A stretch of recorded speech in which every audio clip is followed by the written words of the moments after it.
देखिए तो इसमें आपको नदी के साथ वो कौन कौन सा जिला टच करता है ये भी दिया गया है, ठीक है। तो नोट्स में आप जब इसको जूम करके मोबाइल में देखेंगे ना तो आइडिया लगेगा, बस एक दो बार आप देख लीजिएगा, उसी से क्लियर हो जाएगा। बाकी क्वेश्चन कैसे बनेगा वो अभी हम क्लियर कर देते हैं, ठीक है। पहले आप यहाँ गौर कीजिए, सबसे पहला चीज है इसमें कि हम लोग पहले गंगा नदी को सर्च करते हैं। तो गंगा नदी जो है देखिए ये ऐसे चल के आती है, ठीक है। इन्हीं को पता है बिहार में गंगा नदी की लंबाई कितनी है? नहीं है ना, 445 है। और गंगा नदी जो है ना बिहार को ठीक दो भागों में बांटती है, मतलब एक अंदाजा लगाइए ना तो आपको बिल्कुल लगेगा कि दो भागों में बांट रही है, ठीक है, इस तरीके से। अब हम लोग पहले उत्तर बिहार यानी नॉर्थ की तरफ की नदियों को देखते हैं। सबसे पहला नदी जो है ये घाघरा नदी इसको कहते हैं, कहीं कहीं आपको घग्घर भी मिलेगा। इस नदी को ही जो है उत्तर प्रदेश में सरयू के नाम से भी जानते हैं, जो अयोध्या में बहती है ना नदी, ठीक है। तो घग्घर पहला नाम याद रखें आप लोग, जो है ना इसको अपने मुंह से है ना म्यूट करके और इसको रिवाइज भी करते रहिए, मुंह से बोलते रहिए, तो क्या होगा ना कि ये दिमाग में चिपक जाएगा, ठीक है। तो पहला नदी है घग्घर, ठीक है। दूसरी नदी है, यहाँ वन लिख देते हैं, दूसरी नदी है गंडक, ठीक है। अब गंडक जो है ये नेपाल के तट और पश्चिम चंपारण से होते हुए बिहार में आती है, ठीक है। अब इंटरेस्टिंग चीज ये देखिए, यहाँ पे ध्यान देने वाली बात है, ये गंगा नदी जब बिहार में प्रवेश करती है तो ये कुछ दूर तक उत्तर प्रदेश के साथ बिहार की सीमा भी बनाती है, ठीक है। हो सकता है आपको आने वाले परीक्षा में पूछ दे कि नदियों की संख्या पूछ सकता है कि कितनी नदियां हैं जो बिहार और बिहार और उत्तर प्रदेश के बीच सीमा बनाती है, ठीक है। तो ये 4 नदियां हैं, कौन कौन सा ये देखिए। पहला आपको घग्घर मिलेगा, ये देखिए घग्घर भी सीमा बना रहा है। दूसरा आपको यहाँ पे गंडक मिलेगा, ठीक है। फिर तीसरा गंगा तो सही, और चौथा जो है ये कर्मनाशा नदी भी है, ठीक है। तो जब दक्षिण बिहार की नदियां देखेंगे तो कर्मनाशा के बारे में पढ़ेंगे। अभी सबसे पहले याद रखिए कि गंगा नदी बिहार को बीचों बीच दो भागों में बांटती है। इसकी लंबाई 445 किलोमीटर है और बिहार के 12 जिलों से गुजरती है, ठीक है। उसके बाद पहली नदी जो है घग्घर नदी है, इसको यूपी में सरयू के नाम से भी जानते हैं, ठीक है। उसके बाद दूसरी नदी है ये गंडक, ठीक है। उसके बाद तीसरी नदी जो भारत में सॉरी बिहार में आ रही है ये बूढ़ी गंडक है, इसका उद्गम भी नेपाल में है। बस अभी सिर्फ इतना याद रखिए कौन सी नदी कहाँ है। तीसरी नदी बूढ़ी गंडक हो गई, चौथी नदी है बागमती, पांचवी नदी है कमला, छठी है कोसी, उसके बाद अंतिम में है ये महानंदा, ठीक है। और महानंदा में एक ये मेची नदी भी याद रखिए, क्योंकि अभी हाल में न्यूज में ये कोसी मेची नदी को जोड़ने की बात चल रही है, ठीक है। तो ये काफी इंपॉर्टेंट हो जाता है, ये कई बार पूछा जाता है। तो ये याद रखिएगा कि ये मेची नदी जो है ये महानंदा की सहायक नदी है, ये कोसी की सहायक नहीं है, ठीक है। कोसी को जोड़ के बात हो रही है ना। और जोड़ा किसको जाएगा तो कोसी और मेची को जोड़ा जाएगा। तो आप सोच सकते हैं कि जब कोसी और मेची को जोड़ा जाएगा तो कोसी, मेची और महानंदा तीनों जुड़ जाएगी आपस में, ठीक है। तो ये हो गया हमारा 3 नदी। एक बार फिर से रिवाइज कर लेते हैं उत्तर बिहार की नदी। पहला नदी है गंगा, ठीक है। दूसरी है घग्घर, तीसरी है गंडक, चौथी है बूढ़ी गंडक, पांचवी है बागमती, छठा है कमला। फिर इसी के बीच में आपको यहाँ बलान वगैरह भी मिलता है, कमला बलान सुनते होंगे। फिर कोसी है, फिर महानंदा है और मेची है, ठीक है। अब हम लोग क्या करते हैं, एक रॉ मैप भी हम यहाँ लिए हैं, हम यहाँ ड्रॉ करेंगे, ठीक है। और आप लोगों को अंदाजा लगाना है कि यहाँ पे ये कौन सी नदी हो सकती है, ठीक है। तो पहली नदी हम ड्रॉ करते हैं, ये कौन सी नदी है? गंगा। गंगा गंगा बिहार के कितने जिलों से बहती है? 12 ठीक है। और इसकी लंबाई 445 किलोमीटर है, ठीक। उसके बाद ये पहली नदी कौन सी है जिसको उत्तर प्रदेश में घघरा सरयू नदी है जो इधर पश्चिम चंपारण और गंडक के समानांतर एक और नदी है जो अंदर प्रवेश करती है, लेकिन वो गंडक से लंबी है, ठीक है। बूढ़ी गंडक बारे में याद रखिए कि बूढ़ी गंडक जो है एक कटिहार में गंगा से आके मिल जाती है, ठीक है। चलिए बूढ़ी गंडक, अच्छा एक बात बताइए, वो नदी कौन सी है जो सबसे मतलब इधर किस टर्न साइड है?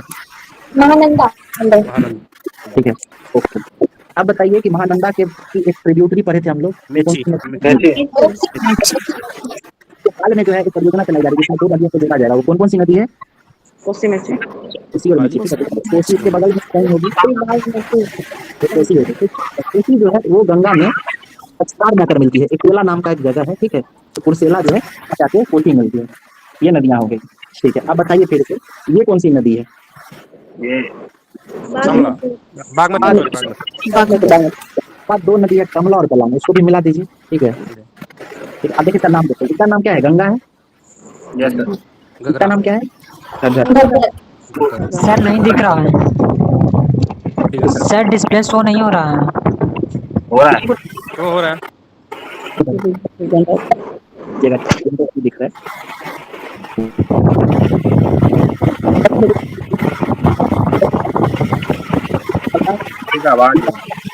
अब देखिए इससे किस प्रकार का क्वेश्चन बनाया जा सकता है। हो सकता है आपसे पूछ दे उस नदी का नाम बताइए जो बिहार के सबसे पूर्व में स्थित है।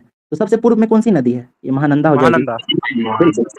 उसके बाद आपसे पूछा जाएगा कि सबसे पूरब में कौन सी नदी है कि नहीं? तो सबसे पूरब में आपको गंडक मिलेगी, ठीक है, क्योंकि उत्तर पश्चिम है ना? पश्चिम। हाँ, तो पश्चिम में बिल्कुल है ना। तो इस तरीके से ये सब है। उसके बाद आपसे ये पूछा जा सकता है कि नदियों को पश्चिम से पूरब की क्रम में लगाएं, ठीक है। चलिए तो एक बार हम लोग लगा के देखते हैं, ठीक है। ये बताइए कि सबसे पहला नदी जो है गंगा है, ठीक है। तो हम लोगों ने गंगा पढ़ा था। गंगा से सबसे पहले कौन सी नदी मिल रही थी? घग्गर। घग्गर, ठीक है। इसका दूसरी नदी बताइए। गंडक। गंडक, तीसरी नदी? बूढ़ी गंडक। बूढ़ी गंडक, चौथी नदी? बागमती, बागमती। ओके, उसके बाद? कमला बलान, कमला और बलान। उसके बाद? कोसी। उसके बाद महानंदा। महानदी, नीची। मेची। उत्तराखंड की नदी याद करो, ठीक है। आगे चलते हैं। अब दक्षिण बिहार की नदी को यहाँ पे फिर से चेक करते हैं। कोई क्वेश्चन है तो आप लोग पूछ सकते हैं। सर मुजफ्फरपुर बूढ़ी गंडक नदी के पास है। जी। तो देखिए नदी याद कर लीजिए, इससे देख लेंगे कौन सा शहर कहाँ बसा हुआ है, ठीक है। ठीक है सर, ठीक। तो क्रमवार तरीके से चलेंगे तो आसान होगा ना।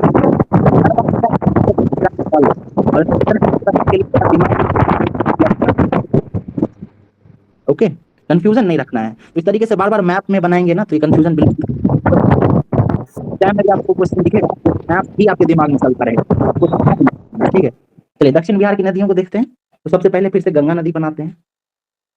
ये हो गया गंगा, ठीक है। 12 जिलों से टच करता है, 445 किलोमीटर इसकी लंबाई है। ये 12 जिलों वाली बात है ना, ये पूछा जा चुका है, ये PYQ इसलिए बार बार बोला जा रहा है ताकि आप लोगों को फिर से ये याद हो जाए, ठीक है। अब इसको फिर से देखते हैं। सबसे पहली नदी जो गंगा में मिलती है दक्षिणी तरफ से, इसका नाम है कर्मनासा, ठीक है। इसका नाम से ही पता चलता है, मतलब ऐसा पुराना कहावत है, ऐसी मान्यता है कि इस नदी में स्नान करने से कर्म का नाश हो जाता है, ठीक है। इसलिए इसका नाम कर्मनासा रखा गया। पहली नदी कौन सी है? कर्मनासा। फिर दूसरी नदी है सोन। सोन नदी जो है ये मध्य प्रदेश से बहते हुए आती है और ये अमरकंटक से निकलती है, ठीक है। तो सोन हो गई दूसरी। उसके बाद देखिए पुनपुन है। उसके बाद यहाँ पे बहुत इंपॉर्टेंट है, ये लाइन याद रखिएगा। ये नदी फल्गु है एक्चुअली, ठीक है, फल्गु। लेकिन ये नदी फल्गु जो है बनी किससे है? तो ये निरंजना और मोहना नदी से मिलकर बनी है। और निरंजना नदी वही नदी है, इस पे गया शहर जो है वो बसा हुआ है, ठीक है। तो जहाँ पे गौतम बुद्ध को ज्ञान की प्राप्ति हुई थी, तो कहते हैं कि वो किस नदी के किनारे महात्मा बुद्ध को ज्ञान की प्राप्ति हुई थी? तो ये निरंजना नदी है, ठीक है। तो याद रखिएगा आप लोग। तो वर्तमान में आप फल्गु भी कहते हैं, बट है असल में ये निरंजना, ठीक है। अगर ज्यादा डिटेल में पूछेगा तो आपको निरंजना याद रखना होगा। उसके बाद एक नदी है यहाँ पे क्यूल, ठीक है। ये क्यूल नदी जो है लखीसराय के आसपास, मुंगेर के आसपास बहती है और ये नदी का नाम है जी बोलिए बोलिए। फल्गु जो है ना सर, फल्गु विष्णुपद तक कहलाता है। विष्णुपद कॉरिडोर जो बनने जा रहा है ना, वहीं तक फल्गु कहलाता है। और जो निरंजन नदी जो है ना, वो बोध गया में है। बिल्कुल बिल्कुल, यहाँ पे सुजाता गांव बसा हुआ है निरंजना नदी पे। जी हाँ, सुजाता गांव नहीं, सुजाता गढ़ है, ठीक है। तो इस नदी देख सकते हैं। फिर बिहार में गंगा याद रखिएगा, दूसरा कर्मनासा, तीसरा सोन, चौथा पुनपुन, ठीक है। पांचवा है ना आप सीधा फल्गु याद रखिए अभी। उसके बाद छठा क्यूल, सातवां अजय नदी है, ठीक। अजय। बिल्कुल, तो इस तरीके से ये नदी होगी। अब एक बार रॉ मैप पे बना के देखते हैं। चलिए, गंगा नदी थी पहली नदी, इसमें यहाँ से कौन सी नदी मिल रही थी? कर्मनासा, ओके। फिर एक नदी है जो यहाँ पे आ रही है, ठीक है, जो मध्य प्रदेश आती है, इसका नाम सोन। सोन के बारे में और जो डिटेल है वो बाद में देखेंगे, बस अभी सोन याद रख लीजिए, ठीक है। सोन के बाद कौन सी नदी हम लोग देखे थे? फल्गु, ठीक है। और फल्गु के साथ क्या था? इसमें निरंजना नदी मिली, ठीक है, ओके। उसके बाद एक नदी यहाँ पे थी, ये नदी का क्या नाम था? क्यूल, वो लखीसराय से जा, ठीक है। और एक नदी है यहाँ पे अजय नदी, ठीक है, अजय। उसके बाद पुनपुन था ना, उसके बाद सोन के बाद क्या बोल रही हैं मैम? सोन के बाद पुनपुन था। हाँ हाँ हाँ सोन के बाद पुनपुन, हाँ पुनपुन है, पुनपुन के बगल में फिर फल्गु, ठीक बोल रही हैं, ओके, ठीक है। तो इस तरीके से याद हो गया। अब इसको भी ना पूरब से पश्चिम, उत्तर से दक्षिण लगाना है, ठीक है। अभी हम लोग दक्षिण बिहार का नदी है ना, उसको उल्टा क्रम में पढ़ेंगे, ठीक है। साउथ बिहार की जो नदियां हैं इसको हम लोग पूरब से पश्चिम की तरफ आएंगे। तो पहला नदी कौन सा हो जाएगा? पहला अजय, ठीक है। चलिए, इसके बाद सी होगी क्यूल। अजय के बोले क्यूल। क्यूल। उसके बाद कौन सी नदी होगी? ये फल्गु, फल्गु या निरंजना। फल्गु, जरा कर लीजिएगा। उसके बाद कौन सी है? पुनपुन। उसके बाद सोन। सोन। और उसके बाद कर्मनासा। Karmanasa, very good. अब चलिए नॉर्थ बिहार की नदियों को एक बार जो है ना उल्टा क्रम में देखते हैं। तो सबसे पहले कौन सी नदी होगी? महानंदा। जी। ठीक है, उसके बाद कौन सी नदी होगी? कोसी। कोसी। उसके बाद बगलान, कमला, कोसी के बाद बगलान, कमला बलान, ठीक है। बूढ़ी गंडक। बागमती। सॉरी हाँ, बूढ़ी बागमती के बाद बूढ़ी गंडक। फिर गंडक, फिर गंडक, घग्गर। घग्गर। तो आपको नाम याद हो गया, उसके बाद ऊपर से बाएं दाएं ये सब भी नाम आपको याद हो गया है, ठीक है। खुशबू, आप कुछ पूछना चाह रही हैं? ओके, तो नदी में आपको कोई नाम याद करने में कोई दिक्कत आ रहा है तो हम लोग फिर से रिवाइज करेंगे, है ना। अगर कोई दिक्कत नहीं है तो फिर आगे चलेंगे, ठीक है। ये मैप जो है इसको आप लोग बार बार देखिएगा, ठीक है। नोट्स जब मिलेगा तब, उसके बाद जब ये मैप हम लोग देख चुके हैं, आपका काम क्या है ये ध्यान दीजिए। इसमें जो आपको दूसरा मैप दिया गया है ना, ये सेकंड वाला, ये मैप, इसको जो है मोबाइल में जूम कर करके आप देखेंगे बार बार, ठीक है। इसमें देखना क्या है हम वो बताते हैं। यहाँ से देखिए, यहाँ से गंगा नदी जो है, ये देखिए गंगा दिख रही होगी, इस तरीके से गंगा प्रवेश कर रही है, ठीक है। और ऐसे इधर से होते हुए इसी तरीके से आप लोगों को भी ड्रॉ करना है, ठीक है।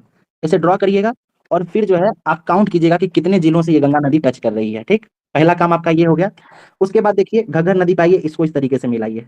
अब यहाँ चेक कीजिए कि कौन कौन से जिले से टच करिए। पहला सीवान हो गया, दूसरा सारण हो गया, और सारण में मिल गया आके छपरा के पास, ठीक है। उसके बाद दूसरी नदी देखिए, यहाँ से गंडक मिल के आ रही है, और गंडक फिर कहाँ पे आके मिल जा रही है? हाजीपुर के पास आके मिल रही है, तो ये ध्यान रखिएगा। फिर बूढ़ी गंडक आई है, ठीक है। तो बूढ़ी गंडक का स्ट्रीम बहुत बड़ा तो है नहीं, तो ये छोटा छोटा ही दिखता है, तो इस तरीके से एक अंदाजा लगा के इस तरीके से बना सकते हैं, ठीक है। आपको अलग यहाँ देखिए नाम वगैरह भी लिखा हुआ मिल जाएगा, इस तरीके से मिला के आगे मिला दीजिएगा कहीं पे। तो ये काम जो है आप घर पे करेंगे। आपके पास अगर कोई मैप भी हो, बड़ा सा मैप हो, तो उसमें आप चेक कीजिएगा, नहीं तो ये मैप तो हम ऐड कर ही दिए हैं आप लोगों के लिए, ठीक है। ये मतलब इसको इस तरह बनाया गया ना कि आपका आसान हो जाए काम, फिर बिहार आपको कहीं से नहीं देखना पड़ेगा, ठीक है। देखिए बहुत सारी चीजें हैं, इसमें आप लोग रिवाइज कर सकते हैं, बना सकते हैं, ठीक। चलिए, अब नदी के बारे में जो कुछ एक्स्ट्रा चीजें हैं ना, अब देखिए नाम तो आपको याद हो गया है, पूर्व पश्चिम दक्षिण उत्तर सब याद हो चुका है। अब बस इसके साथ जो कुछ फैक्ट जुड़ा हुआ है ना, वो देख लीजिए, ठीक है। गंगा नदी का उद्गम कहाँ है? गंगोत्री। ठीक है, गंगोत्री, जिला के नाम ठीक है। गंगा नदी का उद्गम की बात कीजिएगा, गंगोत्री। बिल्कुल गंगोत्री में है। उसके बाद, और ये कहाँ से बह जाती है? बंगाल की खाड़ी में समुद्र में मिल जाती है, ठीक है।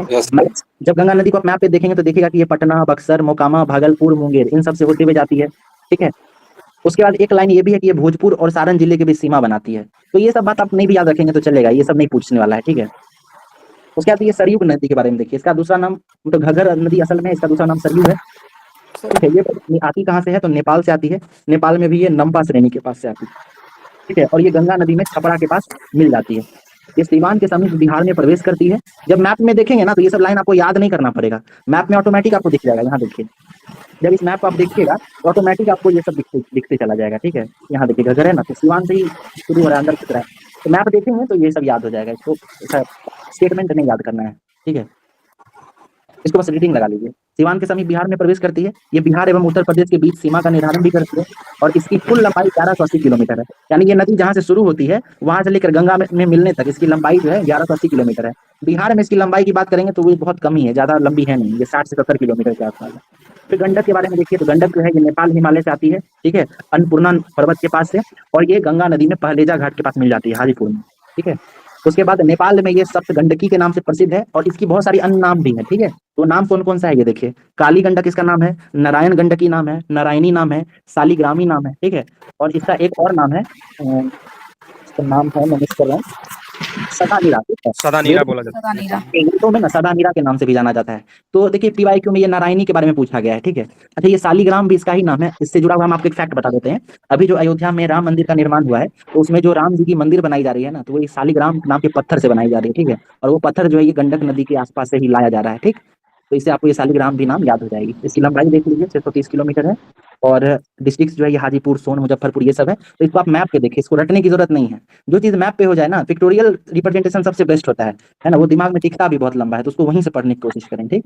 बूढ़ी गंडक के बारे में देखिए, बूढ़ी गंडक कहाँ से निकलती है? तो ये बिहार के सोमेश्वर श्रेणी के पास से ही निकलती है, और गंगा नदी में मुंगेर के निकट ये मिल जाती है, ठीक है, मुंगेर के पास।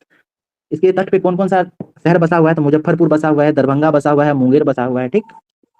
सर यहाँ पे मुजफ्फरपुर को सर गंडक और बूढ़ी गंडक दोनों के पास बता रहा है, तो हाँ कौन सा बिल्कुल, मानेंगे? ये देख लीजिए ना मैप में, दोनों नदी उसके पास से गुजरती है, ठीक है। यहाँ से देखिए ये गंडक है, और देखिए गंडक गुजर रही है ना मुजफ्फरपुर के पास से, ठीक है। अच्छा अच्छा। और बूढ़ी गंडक जो है ना उसके एकदम बीचों बीच बह जाती है, ठीक है ना। मतलब डिस्ट्रिक्ट हेडक्वार्टर सर बूढ़ी गंडक हो जाएगा और मतलब ऐसे बोलेगा तो कर सकते जी बिल्कुल बिल्कुल, ये मैप आप देखते जाइएगा ना, तो मैप को जो जी है डाउनलोड किया गया उसके साइट से, गवर्नमेंट ऑफ बिहार के साइट से, तो आपको क्लियर हो जाएगा। ठीक है। अच्छा, नदी को ना पढ़ने का हम आपको एक और तरीका बताते हैं ना, जिसका ज्योग्राफी मतलब ऑप्शनल वगैरह रहता है तो उनके लिए ये असल में क्या होता है ना कि नदी के स्रोत से आप जब इसको पढ़ना शुरू करेंगे ना, तो ऊपर से नीचे आने में कई बार क्या होता है ना कि भटकाव नजर आता है। भटकाव मतलब क्या, यहाँ देखिए आप इस यहाँ पे अगर बूढ़ी गंडक ढूंढेंगे ना तो आपको मिलेगा ही नहीं, आपको समझ में नहीं आएगा कि बूढ़ी गंडक है कहाँ। तो इसका एक तरीका है, आप उल्टा चल सकते हैं ना, उल्टा जब चलिएगा ना तो आपको बूढ़ी गंडक आसानी से मिलेगा। ठीक है। ऊपर से खोजिएगा इस तरीके से तो नहीं मिलेगा, जो छोटी नदियां होती है ना ऊपर से नहीं मिलती है, इसको उल्टा जाना पड़ता है। तो अगर आपको कोई दिक्कत हो मैप में नदी ढूंढने में तो आप इस तरीके से कर सकते हैं। ठीक है। चलिए आगे देखते हैं, बूढ़ी गंडक हो गया। बागमती के बारे में देखिए, बागमती जो है ये कोसी नदी में मिल जाती है। ठीक है। और ये मिलती कहाँ है, खगड़िया के पास आके। ठीक है। बाढ़ के दिनों में ये मार्ग बदल लेती है बागमती नदी। ठीक है। बागमती के मुहाने पे ही ना दरभंगा शहर बसा हुआ है। ठीक है, तो ये इस बात का भी आप याद रखिएगा। उसके बाद देखिए कमला के बारे में क्या लिखा हुआ है। कमला जो है ये महाभारत श्रेणी से निकलती है और कोसी में आके मिल जाती है। ठीक है, दरभंगा के पास। ये मिथिला क्षेत्र की प्रमुख नदी है। सौरी, धोरी, ये सब मत याद रखिए, सहायक नदी वगैरह। ठीक है, अभी आप याद भी कर लेंगे ना तो एग्जाम हॉल तक नहीं जाएगा, इसको एक दो बार आप देखते रहिएगा। ठीक है, मतलब रटने के चक्कर में मत जाएगा इन नामों को, बहुत बहुत ज्यादा हो जाएगा, इतना रटना नहीं है, क्योंकि क्वेश्चन जो है वो आसान आसान ही पूछता है। ठीक है।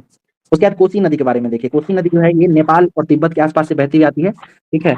उसके बाद ये गंगा नदी में मिल जाती है खगड़िया में। ये थोड़ा गलत दिया हुआ है। ठीक है, खगड़िया नहीं है, वो कटिहार है। ठीक है, तो इसको थोड़ा चेक कर लीजिएगा। इसका अलग अलग नाम है, सोन कोसी, अरुण कोसी, तमुर कोसी। ठीक है, ये सब है। उसके बाद भारतीय सीमा में हम हनुमान नगर में प्रवेश करती है, और हनुमान नगर में ही ना कोसी नदी पे एक बांध भी बनाया गया, तो आगे हम लोग देखेंगे। इसको बिहार का शोक भी कहा जाता है, क्योंकि ये क्या होती है कि नेपाल से बहुत ज्यादा पानी लेके आती है, तो अपना मार्ग बदल के चलती है ये, है ना। इसका जो है कैचमेंट एरिया बार बार चेंज होता रहता है, इस वजह से इसको बिहार का शोक भी कहते हैं। फिर महानंदा जो है ये दार्जिलिंग के पास से आती है और ये गंगा नदी में मिल जाती है। ठीक है, ये बिहार में नहीं मिलता है, ये याद रखिएगा कि महानंदा जो है ये बिहार में नहीं बल्कि बांग्लादेश के आसपास मिल रहा है। ठीक है। महानंदा दो धाराओं के मिलने से बनती है, एक धारा नेपाल हिमालय से निकलती है तथा बिहार में राजमहल के निकट गंगा में मिल जाती है। ठीक है। उसके बाद ये सब नहीं भी याद रखेंगे तो चलेगा। सोन नदी के बारे में देखिए आप, साउथ की नदी है ये। सोन नदी जो है ये अमरकंटक मैकाल पर्वत से निकलती है और गंगा नदी में पटना के पास मिल जाती है। ठीक। उसके बाद पुनपुन के बारे में देखिए, तो ये छोटा नागपुर पठार से होकर आती है, गंगा नदी के फतुहा के पास मिल जाता है। ठीक। कर्मनाशा नदी कैमूर के पास से निकलती है, कैमूर पहाड़ में से, और गंगा नदी में चौसा के पास आके मिल जाती है। उत्तर प्रदेश और बिहार के मध्य ये सीमा बनाती है। ठीक है, और इसे जो है अशुभ या अपवित्र नदी भी माना जाता है, तो ये भी याद रखिएगा। अजय नदी के बारे में क्या लिखा हुआ है, तो अजय नदी जो है ये देवघर झारखंड से निकलती है और भागीरथी नदी यानी पश्चिम बंगाल में जो भागीरथी नदी है, ठीक है, उसमें मिल जाती है।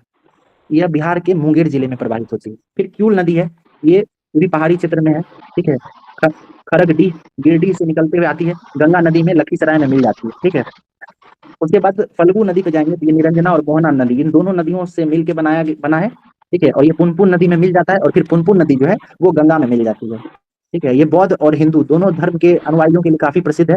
ठीक है ना, हिंदू के लिए क्या हो जाएगा, हिंदू धर्म के लोग जो है ना वो गया में पिंडदान करने के लिए जाते हैं इसी फल्गु नदी पे, और गौतम बुद्ध का तो ये इस नदी पे उनको ज्ञान की प्राप्ति हुई थी, तो इसलिए दोनों धर्म के लिए फेमस है। ये देखिए यहाँ लिखा भी हुआ है, पितृपक्ष के दौरान पिंडदान के लिए प्रसिद्ध है। तो इस प्रकार जो है ये नदी हम लोग समझ चुके हैं। ठीक है, यहाँ से हमने नदी कहाँ कौन सी बहती है ये पढ़ा था। इस मैप से आप वो जिलों को देख सकते हैं कि किस जिले से कौन सी नदी बहती है। उसके बाद ये रॉप मैप में हमने सारी नदियों को बनाया था और याद कर लिया था। ठीक है। उसके बाद यहाँ हम लोग उत्तर से दक्षिण, पूर्व से पश्चिम सब क्लियर कर चुके हैं, और यहाँ नदी के बारे में डिटेल में सब कुछ लिखा हुआ है, एक दो बार आप रीडिंग करेंगे तो बन जाएगा। सबसे इंपॉर्टेंट ये याद रखिएगा कि नदी का जो है कहाँ से बहती है ना, बिहार के किस क्षेत्र से बहती है ये जरूर याद रखें। पूर्व से पश्चिम, पश्चिम से पूरब, ये सब लगाने आना चाहिए।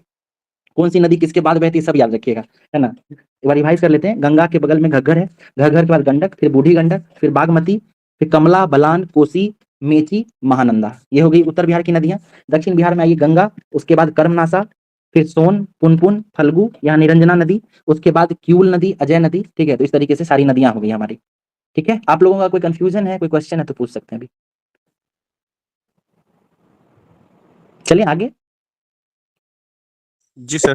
गंगा छपरा से एंटर करती है ना बिहार जी में, क्या मैम, छपरा से? छपरा जी से जी, ना। यहाँ देखिए ना, असल में ये जो है बक्सर के पास से ही नहीं, सीमा बक्सर बना गया।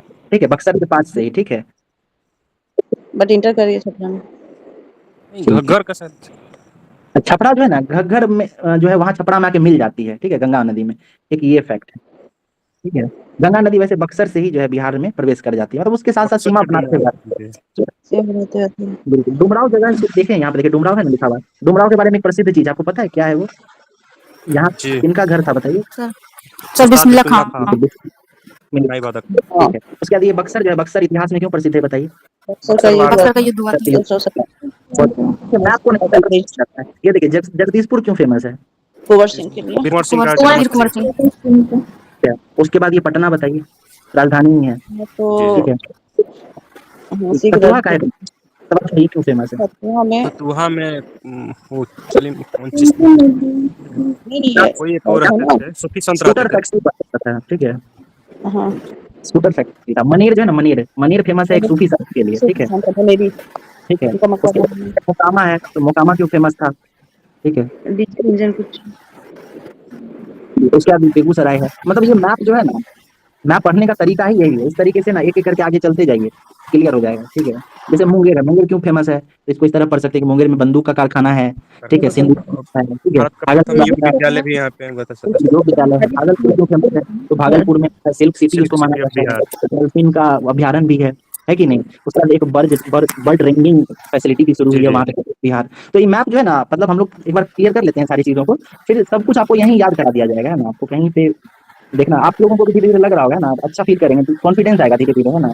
इस तरह से पढ़ते पढ़ते मैप जो है ना काफी मदद करता है चीजों को याद रखने में। आगे चलते हैं, नदी से जुड़ा हुआ कोई सवाल है तो आप पूछ सकते हैं। सर महानंदा कहाँ से निकलती हैं? महानंदा, महानंदा जो है ये सिक्किम में जो कंचनजंगा है ना, उसके बगल से निकल के आती है, ठीक है। सर ये दार्जिलिंग के पास से तो नहीं निकलती हैं? पश्चिम हाँ, बंगाल के दार्जिलिंग से? ये तो है दार्जिलिंग है से उधर से ही आती है, ठीक है। दार्जिलिंग से तो यहाँ देखिए लिखा हुआ है है ना। महानंदा धाराओं से दार्जिलिंग मिलती है, ठीक है। एक धारा नेपाल हिमालय से निकलती है, और मतलब देखिएगा महानंदा जो है ना उधर से ही आता है, सिक्किम की तरफ से ही होते हैं, बॉर्डर बनाते हुए आता है, ठीक है। आगे देखते हैं नदी घाटी परियोजना, इससे भी काफी सवाल पूछता है, ठीक है। PYQ आप देखेंगे तो मिलेगा आपको। तो इसको एकदम क्लियर करके याद करना है, इसमें कोई कंफ्यूजन मत रखिएगा, बहुत लोगों को बहुत कंफ्यूजन होता है। क्लियर रखना है, 3 नदी पे नदी घाटी परियोजना बना हुआ है, सोन पे, गंडक पे और कोसी पे, ठीक है। सोन पे, गंडक पे और कोसी पे, कोसी में, ठीक है। सोन नदी जो है वो सबसे पहले हम लोग पढ़ेंगे, क्योंकि सबसे पुराना जो नदी घाटी परियोजना है इस सोन पे ही बनाया गया है, ठीक। सोन पे सबसे पुराना है, 1874 में अंग्रेजों के द्वारा बनाया गया है। डेहरी नाम का एक जगह है, वहां पे बांध बनाया गया है, आप लोग सुनते भी होंगे, डेहरी ऑन सोन, है ना, ये एक जगह का नाम बन पड़ गया, डेहरी, ठीक है। रोहतास में है। उसके बाद बिहार का सबसे प्राचीन है, और इस पे 2 जल विद्युत केंद्र भी, यानी यहाँ पे बिजली भी बनाया जाता है, लेकिन बहुत कम मात्रा में, ये ज्यादा फेमस है नहीं, है ना, बहुत कम मात्रा में बनता है। तो एक डेहरी नाम की जगह पे बनता है और एक बारून नाम की जगह पे, ठीक है। तो ये नाम आप याद रखिएगा। इस फोटो से जो है ना आपको मैक्सिमम चीज क्लियर होगा। देखिए सोन नदी जो है ये मध्य प्रदेश से बहते हुए आती है और कुछ इस तरीके से बिहार में प्रवेश करती है ना, उसका डायरेक्शन यही होता है, ठीक है। ऐसे जब प्रवेश करेगी इस तरीके से, जैसे आप देख भी रहे होंगे, ड्रॉ कर रहे हैं, ऐसे जब प्रवेश करती है, तो इस नदी का पूरब और पश्चिम कौन सा होगा? ऑटोमेटिक है कि जब हम इधर इस तरीके से जाएंगे तो पूरब हमारा इधर हो जाएगा, उधर पश्चिम इधर हो जाएगा, ठीक है, ईस्ट और वेस्ट। तो इसी आधार पे ना इस नदी का 2 नहर बनाया गया है। पहला नहर कौन सा होगा? एक हो जाएगा पूरब नहर और एक हो जाएगा पश्चिम नहर। लक्ष्मी साथ में सोन जोड़ दीजिए दोनों में, ठीक है, पूरब नहर और पश्चिम नहर हो गया। तो बस इस पे जो है ना 2 ही नहर बनाया गया है, पूर्वी सोन नहर और पश्चिमी सोन नहर। अब आपको हो सकता है पूछ दे कि किन किन जिलों में जो है पूर्वी सोन नहर से पानी जाती है और पश्चिमी से किन किन जिलों में जाती है। तो सिंपल है, अब यहाँ पहले ये देख लिए, इस मैप को आप देख चुके हैं। अब आइए हम लोग बिहार के मैप पे चलते हैं एक बार, ठीक है। देखिए ये हमारा सोन हो गया, ठीक है। अब सोन पे ये डेहरी नाम का जगह है यहाँ पे, ठीक है ना। अब यहाँ पे जब पूरब और पश्चिम कीजिएगा तो इधर हो गया पूरब और इधर हो गया पश्चिम। तो पूरब वाला जो नहर है, इससे कौन कौन सा जिला पानी से प्रभावित होगा? एक औरंगाबाद होगा, गया होगा, इधर जहानाबाद होगा, है ना, यानी इस क्षेत्र का हो जाएगा 3-4 जिला। और आप इधर पश्चिमी नहर की बात करेंगे तो इससे रोहतास हो जाएगा, कैमूर हो जाएगा, बक्सर हो जाएगा, ठीक है। तो इस तरीके से ना मैप के थ्रू ही इन चीजों को याद करें, रटने का जरूरत नहीं है कि पूरब से कौन सा जाएगा, पश्चिम में कौन सा जाएगा। बस ध्यान रखिएगा इस तरीके से कि पूरब से जा रहा है तो पूरब में कौन कौन सा जिला है, तो औरंगाबाद है, गया है, जहानाबाद है, अरवल वगैरह है। और पश्चिम में कौन कौन सा है, तो रोहतास और कैमूर है। तो सोन नदी क्लियर हो गया होगा। ये बताइए कि सोन नदी पे कब बना था? सबसे पुराना सोन नदी है, इस पे बना है 1874 1874 सॉरी 1874। हाँ 1874, ठीक है। तो इस मैप को डाल दिया गया है, आप लोग फोटो देख के भी इन चीजों को याद कर सकते हैं, ठीक है ना। पिक्टोरियल रिप्रेजेंटेशन है ना, काफी आसान करता है। जिला भी देख लिया ना मैप में, एक बार चेक कर लिए तो जिला भी क्लियर हो गया। आप लोग क्या कीजिएगा, इसका जो PDF या प्रिंट आउट निकालेंगे तो यहाँ जिला का नाम भी लिख लीजिएगा, ठीक है, याद हो जाएगा ये, या हम ही लिख देंगे आप लोगों के लिए। अब गंडक देखिए, गंडक के साथ मजेदार बात क्या है कि गंडक नदी जो है ना उसका इस तरीके से प्रवाह होता है, ऐसे घुसती है बिहार में, ठीक है। इधर नेपाल है तो बिहार में इस तरीके से घुसती है ऐसे। अब इस नदी का पूरब और पश्चिम कीजिएगा तो क्या होगा, यहाँ से देखिए ये नहर निकला, इधर वाला जो हो जाएगा नहर, इसको कह देंगे हम लोग, इधर हो गया पश्चिमी नहर, ठीक है। और इधर हो जाएगा पूरब। इसको ईस्ट लिखते हैं, इसको वेस्ट लिखते हैं, ठीक है, सिंपल है। अब देखिए इसमें मजेदार बात क्या है, इसका जो पश्चिमी नहर है ना, पश्चिमी इधर वाला, इसका सीधा सिंपल नाम है पश्चिमी गंडक नहर, ठीक है, क्योंकि गंडक नदी पे बना इसलिए गंडक नहर नाम पड़ गया। और ये पश्चिम की तरफ है तो पश्चिमी गंडक।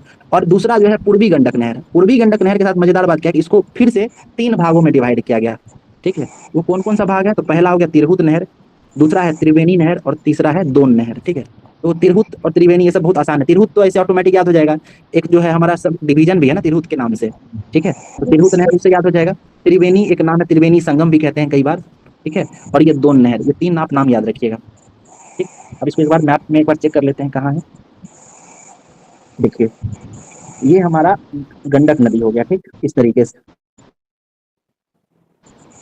अब यहाँ पे जो है बांध बनाया गया, इससे इधर एक निकाला जाएगा और एक इधर निकाला जाएगा, इस तरीके से। इधर वाले का नाम पश्चिमी रहेगा, ठीक है, और इधर वाले का नाम पूर्वी रहेगा, यानी ईस्ट।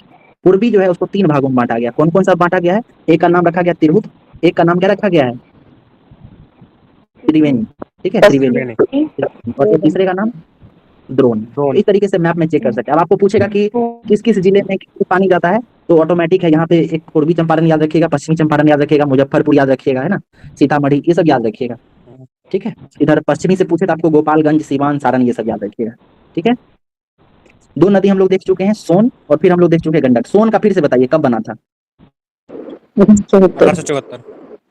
पूर्वी पश्चिमी में कोई दिक्कत नहीं है उसमें, ठीक है। उसका देखिए सोन नहर का तो साल पता है, गंडक नहर, गंडक नदी पे जो बना है ना वो भी याद रखिएगा कि ये भारत और नेपाल के साथ संयुक्त परियोजना है, ठीक है, ये दोनों देश मिल के बनाए हैं, ठीक है ना। और 1959 में समझौता हुआ था और 1900 इसमें जो है बन भी गया था, ठीक है। एग्जैक्ट हमको ईयर मिला नहीं, इसके लिए तो हम यहाँ पे 1959 लिख दिए, आप अंदाजा लगा के जब ऑप्शन मिले तब टिक मार सकते हैं। इसमें देखिए क्या लिखा हुआ है कि वाल्मीकि नगर में त्रिवेणी संगम के पास भैसन लोटा नाम का एक जगह है, वहीं पे बांध बनाया गया है, ठीक है। तो ये नाम वगैरह है, इसको थोड़ा याद रखिएगा। अगला देखते हैं कोसी पे, ठीक। कोसी में भी मजेदार बात क्या है कि नेपाल से पानी आता है, यानी इस तरीके से आ रहा है, ऐसे, यही डायरेक्शन है इसका, ठीक है ना, ऐसे है। तो इस पे जब बांध बनाया, ये बांध बन गया, बांध जो है ये हनुमान नगर में बनाया है, और हनुमान नगर जो है ना ये नेपाल में पड़ता है, यानी नेपाल हनुमान नगर में बांध बनाया। अब इसमें भी जो है ना बांध 2 भाग में बटा, पहले एक का नाम पूरब कर दिया यानी ईस्ट, और एक का नाम वेस्ट। पूर्वी नहर जो है उससे फिर अलग अलग 1-2 नहर निकाला, छोटा छोटा नहर, उसका नाम ज्यादा इंपॉर्टेंट नहीं है, ठीक है। और पश्चिमी नहर से भी कुछ कुछ निकाला है। तो सिंपल है कि आपको पूछे कि कोसी नदी पे कौन कौन सा बना हुआ है बांध, तो सिंपल बोलिएगा पूर्वी कोसी और पश्चिमी कोसी नहर, ठीक है। तो इस तरह जो है हम लोग नहर के बारे में भी सब पढ़ चुके हैं, ठीक है। कोसी नदी के बारे में एक चीज याद रख लीजिएगा कि 1953 में इसका कार्य प्रारंभ हुआ। ये भी भारत और नेपाल के संयुक्त प्रयास से बन रहा है, ठीक, 2 देश मिला हुआ है। 1953 में शुरू हुआ और 1965 में बन के तैयार हो गया। इस जगह पे बांध बना है, तो ये हनुमान नगर, इसका नाम याद रखिएगा, ठीक है। यहाँ पे जो है हम एक लिस्ट भी दे दी है, तो याद रखिएगा त्रिवेणी, तिरहुत और द्रोण, ये तीनों किस पे बना हुआ है, गंडक पे, ठीक। पूर्वी कोसी, पश्चिमी कोसी किस पे बना हुआ है, कोसी नदी पे।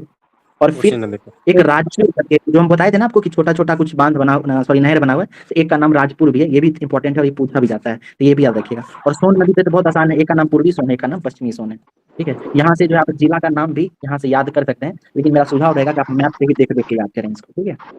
चलिए, नदी और उससे जुड़ा हुआ जो चीज था वो सब आज हम लोग देख चुके हैं, ठीक है।